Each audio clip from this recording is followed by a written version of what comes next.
दावा तो की थी 15 लाख चला जाएगा अकाउंट में, आने के बाद कहता है कि जुमला है। 2 करोड़ रोजगार के बात है, बेरोजगारी इतना है कि युवा आत्महत्या कर रहे हैं। वर्तमान में मोदी सरकार के पास हिंदू मुस्लिम, गाय गोबर, मंदिर मस्जिद, भारत पाकिस्तान और नया मुद्दा आया है मछली मंगलसूत्र। ये 6-7 मुद्दा को हटा दीजिए तो विकास का कोई मुद्दा का चर्चा नहीं है गवर्नमेंट के पास। मानसिक रूप से इतना पैदल हो गया है देश का लोग कि बोलता है कि 5,000 का सिलेंडर आएगा तब भी खरीदेंगे, पेट्रोल महंगा आएगा तब भी खरीदेंगे, लेकिन हम देंगे मोदी को। मेरे पापा कमा के हमको खिलाते हैं, पापा शराब क्या पिया, हम भी ला के उनको देंगे पीने के लिए। मेरे पापा हैं, अबे तुम मोदी के पापा बना दोगे? डेमोक्रेटिक कंट्री है, राजतंत्र नहीं है। हम लोग बदकिस्मत हैं कि मोदी के कार्यकाल में हम लोग को युवा पीढ़ी रह रहे हैं। मोदी के कार्यकाल 10 साल में हम लोग का जीवन बर्बाद हो गया। मोदी क्या है, पूरे विदेशों में डंका बज रही है। विदेश में वो अपने आप डंका बजा रहे हैं, कहीं डंका बज नहीं रहा है, खुद डंका बजा रहे हैं। और हम लोग युवा पीढ़ी बदकिस्मत ही रहे हैं कि उनके कार्यकाल में हम लोग पकड़ा गए हैं। 10 साल का कार्यकाल हम लोग बर्बाद कर दिए। वो वैकेंसी नहीं है, बर्बाद करके रख दिए हम लोग को। उनसे पहले लड़कन लोग कभी सिकंदराबाद, हाजीपुर, हैदराबाद ये रेलवे के एग्जाम हो या और भी एग्जाम हो देने के लिए जाते रहते थे हमेशा। वर्तमान स्थिति ये बन गई है कि लड़का सब सीमित हो गया है। पटना के मुसल्लापुर हाट हो या और भी कंकड़बाग हो, लड़का एक तरह सीमित हो गया है। बस बेरोजगारी बेरोजगारी। रोजगार के लिए कुछ नहीं किया सरकार के लिए सरकार ने कुछ भी नहीं किया, बिल्कुल। देखिए सेना में भी अग्निवीर लाकर। बताइए क्या नाम? मेरा नाम सुमित हुआ। बताइए क्या रोजगार के लिए युवाओं के लिए कुछ नहीं? पहले तो हम ये बता देंगे कि देखिए सबका अपना अपना एक पार्टी है ना। आपको जिस पार्टी मतलब विचारधारा है ना, आपको विचारधारा उससे मिल रहा है, हमको विचार उससे मिल। लेकिन हम सवाल जो है ना पार्टी से करेंगे ना मंत्री से करेंगे, किसी से हम भाई साहब से करेंगे, है ना। पहले तो हम सुमित नाम हुआ, आप भी यहीं पे, हम भी यहीं पे है ना। अब अपनी मेरा ये कहना है कि जैसे अभी थोड़ी देर पहले हम सुने थे कि महंगाई को लेकर बात कर रहे थे और रोजगार को लेकर बात कर रहे थे। हम इनसे पूछना चाहते हैं कि महंगाई किसको कहते हैं? आपका महंगाई ये कहना है कि जो 300 रुपये सिलेंडर था आज वो 1000 रुपया है। आपका काम करते हैं। एक मतलब सवाल हम आपसे पूछ रहे हैं, पहले हमको पूछने तो बोल दीजिए, आप जवाब दीजिएगा, फिर हम पूछेंगे, फिर आप सवाल पूछिए, हम जवाब देंगे। महंगाई का मतलब क्या होता है? यानी कि इनका कहना है महंगाई मतलब ये हुआ 300 रुपया जो सिलेंडर पहले था या 400 रुपये जो था वो आज 1000 रुपया हो गया, ये महंगाई हुआ। आटा 10 रुपये किलो था, आज 25 रुपया हो गया, ये महंगाई हुआ। इनका ये कहना है। मेरा ये कहना आपसे सवाल है कि अगर 300 रुपया अगर सिलेंडर था पहले, ठीक ना, और आज 1000 रुपया हो गया, इसको आप महंगाई कहते हैं, जिसको सक्षम बहुत लोग नहीं है खरीदना। लेकिन जिस समय 300 रुपया था, क्या उसमें बहुत लोग ऐसे मेरे नज़र में भी थे जो 300 में भी खरीदने में सक्षम नहीं थे? तो उस वक्त भी तो महंगाई में हम बोलेंगे उसको। लेकिन एक मिनट बोलने तो दीजिए, पहले बोलने दीजिए। स्मृति ईरानी बड़ा सिलेंडर लेके दौड़ रही थी, क्यों? अरे वही बात हम कह रहे हैं। मेरा ये कहना है टॉपिक है। दूसरा बात मेरा ये है कि रोजगार बेरोजगार आप कर रहे हैं, जो रोजगार नहीं मिल रहा है, ठीक ना, ये बेरोजगार आप किसको कहते हैं?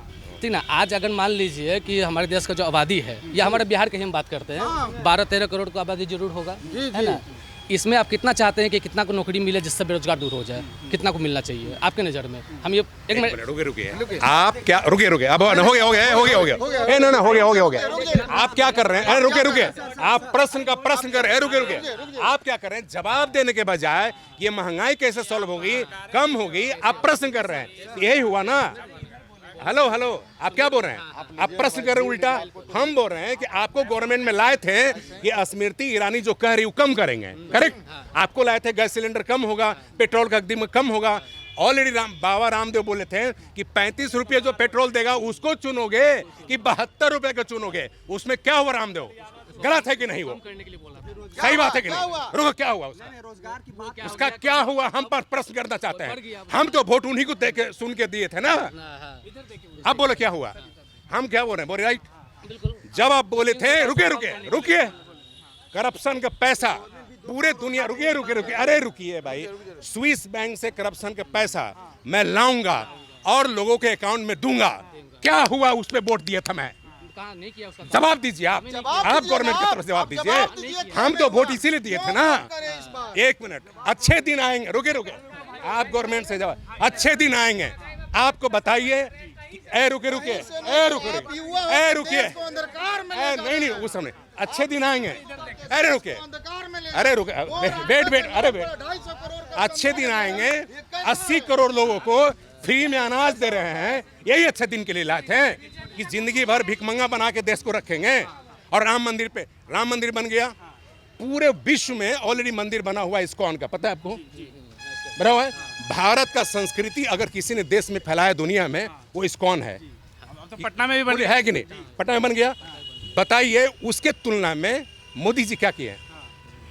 बताइए क्या मॉस्को में मंदिर बनवा है? न्यूयॉर्क में बनवा है? नहीं ना बनवा है, वो तो बनवा चुका है। तो वोट हम क्यों नहीं इस्कॉन को दें? अगर राम मंदिर के नाम पे वोट देना चाहिए, इस्कॉन को वोट देना चाहिए। Wrong right? क्या बात है फालतू का प्रश्न पे प्रश्न करते हैं हम। विपक्ष क्या, मैं उसको बोलूंगा जहां न्याय होगा। अच्छा सर, राम मंदिर के पे आपका वोट 300 मांगा जा रहा है। हाँ राम मंदिर वोट मांगा जा रहा है, इस पे चुनाव में फायदा मिलेगा कि नहीं राम मंदिर? जी, ये गवर्नमेंट जो आई है वो राम मंदिर के कारण आई है कि मैं आऊँगा तो क्या करूँगा, अयोध्या में मंदिर बनाऊँगा। मैं आऊँगा 370 हटाऊँगा, हटा दिया, एकदम सही काम किया। यही करना था ना। तो 370 हट गई, लोगों को काम मिल गया। बात उसकी नहीं है, मानसिक रूप से इतना पैदल हो गया है देश का लोग कि बोलता है कि 5000 का सिलेंडर आएगा तब भी खरीदेंगे, पेट्रोल महंगा आएगा तब भी खरीदेंगे, लेकिन हम देंगे मोदी को। मेरे पापा कमा के हमको खिलाते हैं, पापा शराब क्या पिया, हम भी ला के उनको देंगे पीने के लिए। मेरे पापा हैं। अबे तुम मोदी के पापा बना दोगे? डेमोक्रेटिक कंट्री है, राजतंत्र नहीं है। हम वोट दे के हटा सकते हैं यहाँ पे, करेक्ट कि नहीं? डेमोक्रेसी आप लॉजिकल बात करोगे, एक मिनट, आप लॉजिकल बात कीजिए, मैं एग्री हो जाता हूँ। चलिए बनारस के आप हैं, 10 साल से मंत्री हैं, मुख्य प्रधानमंत्री हैं। मैं बोलता हूँ सांसद कहाँ का है मेरा देश का? यूपी का है, यूपी का। गुजरात का प्रधानमंत्री नहीं है मेरे पास अभी। कहाँ का प्रधानमंत्री है? यूपी का, बनारस का प्रधानमंत्री है। क्या बनारस को कर दिए? क्या बनारस को पेरिस बना दिए, न्यूयॉर्क बना दिए? क्या किए? वो घाट को थोड़ा सफाइया करके मंदिर को थोड़ा ठीक ठाक कर दिए, यही किए ना। और क्या किए? बनारस कॉरिडोर की बात होती है, वो बहुत बेहतर। अरे वो कॉरिडोर कई जगह बन गया, वो भी बन गया, उससे क्या हो गया? उससे ज्यादा अब जाइए गुड़गांव देखिए, कांग्रेस के गवर्नमेंट में गुड़गांव बना है, शानदार शहर बना है। घूमे कभी? घूम के देखिए, बनाए कि नहीं बनाए? वो कांग्रेस बनाई है। क्या ऐसा शहर मोदी सरकार 10 साल में बनाई है? वो मनमोहन सिंह की गवर्नमेंट थी जब गुड़गांव डेवलप हुआ था, बोली हुआ था कि नहीं? चलिए नोएडा जाके देखिए, क्या शानदार शहर बना हुआ नोएडा, बनाए कि नहीं? क्या कौन किया? मोदी किया है? मोदी तो नहीं किया ना, कांग्रेस गवर्नमेंट की है। क्या बात करते हैं आप? योगी सरकार अपने क्रेडिट लेती कि हमने बेहतर किया। वो क्या किया है? अच्छा, सबको पता है कि 10 साल पहले नोएडा थी, 10 साल पहले गुड़गांव बना है, तो क्या किया है? अरे भक्त बनो यार, तो तुम राम का बनो, पूजा पाठ करो, चिल्लाओ माही। ये 400 पार, जय श्री राम, ये जय श्री राम डेमोक्रेसी में कहाँ से आती है? अब कोई अल्लाह बोलने लगे, कोई बुद्धा बोलने लगे, कोई ये बोलने लगे, तो हमारा देश पैदल हो गया, दिमाग से घुट्टी पिला दिया गया है कि जय श्री राम। आपको क्या लगता है कि चुनाव में घूम फिर के धर्म पे क्यों बात आ जाती है? बेवकूफ लोग जब इकट्ठा होंगे, एक मिनट, जब योगी जी गिरवा बस पहन के असेंबली में बैठेंगे तो ज्यादा बात क्या होगी? हमको बताइए, धर्म की बात होगी। आप एज ए मुख्यमंत्री हैं, काम कीजिए। आप प्रधानमंत्री, हम आपको इसलिए नहीं बोले थे कि राम मंदिर बनाइएगा। अच्छा चलिए राम मंदिर बना दिए। अरे उससे ज्यादा तो हमारा हनुमान मंदिर वो किशोर कुणाल बनाए हुए हैं, बनाया कि नहीं बनाया? चलिए हाँ, बन रहा है, बनवाए हैं। अब जानिए, इस राम मंदिर के चंदे से कैंसर हॉस्पिटल चलती है। क्या ये मोदी सरकार थी? नहीं चलती थी। बादशाह हॉस्पिटल चलती है, चलती कि नहीं? और उसी अयोध्या में वहाँ पे चलता है, क्या बोलते हैं, लंगर चलती है, फ्री में खाना खिलाया जाता है। फंडिंग कहाँ से होती है? महावीर मंदिर पटना से होती है। उस अयोध्या के निर्माण में हम बिहारियों का भी हाथ है कि हम वहाँ पे खाना खिलाते लोग। अभी डेमोक्रेसी की बात करें, विपक्ष बार बार ये कहता है कि डेमोक्रेसी पे खतरे की बात होती है, संविधान बदल देने की, तानाशाही की, तो क्या लगता है ऐसा कुछ? एक मिनट, अगर मैं कोई बोलूँ कि हिंदू राष्ट्र बनाएंगे, आप हिंदू राष्ट्र का कोई कल्पना हमको बताएं। ये काम करते हैं, पहले मोदी सरकार अपना एक संविधान बनाए और हमको बताए कि ये वाला लागू करना चाहते हैं, क्या मुझे आप वोट देंगे? तब हम डिसाइड करेंगे। व्हाट मीन हिंदू राष्ट्र? हिंदू राष्ट्र का मतलब क्या होता है? और बाकी बुद्धिस्ट कहाँ जाएगा, जैन कहाँ जाएगा, मुस्लिम कहाँ जाएगा, वो कहाँ जाएगा? कोई बताए हमको। हिंदू राष्ट्र तो है ही ऑलरेडी, सदियों से आ रहा है। मुसलमान यहाँ पे राज किए, फिर भी हिंदू खत्म हुआ। पॉपुलेशन ज़्यादा किसका है? हिंदुओं का। तो कैसे मान ले 700 साल तक मुसलमान भारत पर राज किया, पता है ना? काट के सब कुछ नहीं, टोटल मैं बोल रहा हूँ 700 साल मुसलमान, बाकी अंग्रेज 200 साल क्या खत्म कर दिया? क्या भारत पूरा क्रिश्चियन हो गया? 2 साल अंग्रेज किया था कि नहीं? क्रिश्चियन हो गया भारत? नहीं हुआ। अब एक क्रिश्चियन जब आता है, वो हमारे यहाँ टॉप में सारे पटना के स्कूल कौन है? क्रिश्चियन स्कूल है कि नहीं है? सारे नेता अपने बाल बच्चों को एडमिशन कहाँ कराना चाहते हैं? क्रिश्चियन स्कूल में। क्या मोदी ऐसा स्कूल भी खोला 10 साल में? बताता हूँ, कोई हिंदू खोला इस तरह का स्कूल? खोल के दिखाए। पूरे भारत में क्रिश्चियन बना दिया, वो नहीं बनाया। हिंदू है ना, तो कैसे खतरे में है? आपको हम इसलिए बोले थे कि हिंदू खतरे में नहीं हो, आपको गवर्नमेंट बना, फिर भी वही वाला बात बोले जा रहे हैं। अब क्या है वो खतरे में? बोल रहे थे कि बिहार की बात करते हैं तो मोदी जी को हमने बिहार से 40 में 39 सांसद दिया। उन्होंने कितने बार मीटिंग किया बिहार के विकास के लिए कि बिहार में एक कंपनी आए, बिहार में एक यूनिवर्सिटी बने। कितना यूनिवर्सिटी पिछले 5 साल में बिहार में मतलब नया बना है, कितने इंजीनियरिंग कॉलेज सरकारी बने हैं। एम्स की बात करते हैं, दरभंगा एम्स का भी एक ईंटा भी नहीं लगा है। और हमने 40 में 39 सांसद, अब क्या मतलब क्या बोलते हैं, किडनी बेच के दे दे मोदी जी को, तब बिहार का विकास करेंगे। तो अभी आए चुनाव में विशेष राज्य की दर्जा की बात कर रहे हैं। वो कहाँ कर रहे हैं, ये तो अपोजिशन की बात कर रहे हैं लोग। वो तो हर एक चुनाव में अपोजिशन के लोग बात कर रहे हैं। वो भी मोदी जी अपने मुंह से विशेष राज्य की दर्जा की बात करें तब तो हम जाने।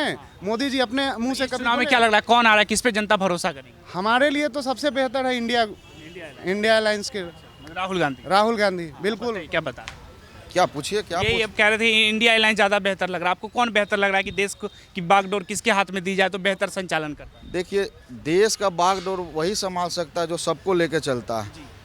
इनका मैनिफेस्टो में केवल बिजनेसमैन ही ऊपर से रहता है जो इनको सेवा करे। आप नेशनल मीडिया से उठा लीजिए, बड़े लोगों को उठा लीजिए, बड़े घराने से उठा लीजिए, सब एक बार जय श्री राम जय श्री राम जय श्री राम। आप बताइए जय श्री राम से कितना भूखमरी मरेगा, कितना लोग भूखे मतलब पेट पाल सकते हैं। तो ये सब लोग कहते हैं धर्म भी तो एक आस्था का विषय है, तो उनका अपना है ना।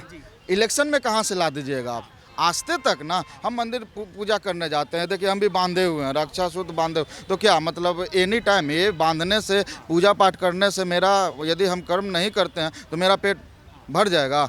आज देखिए सेना में कितना श्रम के बात है, अग्निवीर लाकर ये देखिए 4 साल में रिटायर कर देना, मरे तो कुछ नहीं, पेंशन ख़त्म हो गया। अपने पेंशन लेंगे, नेता लोग अपना पेंशन भरेंगे, क्योंकि पेंशन चाहिए कि हमारा 5 साल ख़त्म, 7 साल ख़त्म होने के बाद पेंशन चाहिए। लेकिन जो जवान शहीद हो जाए, शहीद का दर्जा भी नहीं मिलेगा, 4 साल में नौकरी ख़त्म, कहाँ जाएगा वो युवा? सरकार दावे करती खत्म नहीं हो रही, जो अच्छा करेगा उसको प्रमोट करके आगे लेकर जाए। प्रमोट कितना, आप बताइए ना, कितने लोग को प्रमोट किया गया है? आपके पास लिस्ट है, आप मीडिया से हैं, कितने लोग को प्रमोट किया गया? दावे करती है, दावा तो बहुत करती है, दावा तो की थी 15 लाख चला जाएगा अकाउंट में, आने के बाद कहता है कि जुमला है। 2 करोड़ रोजगार के बात है, बेरोजगारी इतना है कि युवा आत्महत्या कर रहे हैं। बहुत से किसान क्या हो रहा है, खेत में आप किसी भी रेट में खरीद लीजिएगा, बेच देते हैं किसी। बहुत से किसान आत्महत्या करना, कहाँ सोया हुआ? मणिपुर कांड आपको याद होगा, नंगा नाच करके वहाँ किया गया। किसका सरकार है, किसका सरकार है? नहीं, किसका सरकार है? आप बताइए ना, आप बताइए किसका सरकार है? हाँ, किस मणिपुर? हाँ, आप बोलिए, डरिए नहीं। हाँ, आप बोलने, आपसे बुलवाना की क्या बात? आप बीजेपी का सरकार है। और देखिए किस तरह से माँ, बेटी, बहन नंगा करके घुमाया गया मणिपुर में। लेकिन एक दिन प्रधानमंत्री, गृह मंत्री गए क्या? गए थे? गए? नहीं गए, आज भी नहीं गए चुनाव। उनको डर है, वहाँ का जनता बहुत उम्मीद से उनको चुना था मणिपुर में, लेकिन क्या हुआ? जिस तरह से मणिपुर जल रहा था। आपको लगता है कि घर में यदि हमको किसी तरह का संकट है तो हमारे पिताजी बैठ जाएंगे?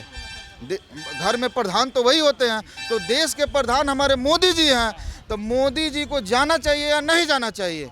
लेकिन नहीं गए। मणिपुर जल रहा था, गृह मंत्री सो रहे थे, प्रधानमंत्री घूम रहे थे, केवल बयानबाजी करते, गुमराह करते हैं लोगों को, लेकिन जो फैक्ट बात है उस पर बातें नहीं करते हैं। मोदी जी का कहते हैं कि मोदी जी का परिवार है पूरा देश, तो मणिपुर भी तो मोदी जी का ही परिवार है।